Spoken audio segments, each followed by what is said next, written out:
যেসব নারীকে আমি গোপনে ভালোবেসেছি তাদের সঙ্গে আমার কখনো বিচ্ছেদ ঘটেনি।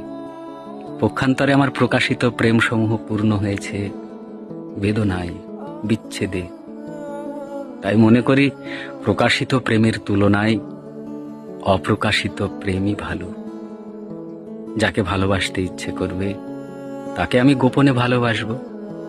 যাকে ভালোবাসি তাকে কখনো তা জানতে দেব না। আমার প্রেম প্রত্যাখ্যানের কোনো সুযোগই সে পাবে না। আমি যাকে ভালোবাসি তাকে প্রাণ ভরে ভালোবাসবো। যত খুশি ভালোবাসবো, যত দিন খুশি ভালোবাসবো। এই সিদ্ধান্ত গ্রহণের পর থেকে আমি ভালো আছি। শুধু ভালো নয়, খুব ভালো আছি। প্রেম নিয়ে আমার সমস্ত উদ্বেগ উৎকণ্ঠার অবসান হয়েছে। প্রিয় নারীকে ভালোবেসে আমি পরম স্বস্তিতে আছি। আমার আর কোনো ভয় নেই। আমার গোপন প্রেম নির্মলেন্দু গুণের।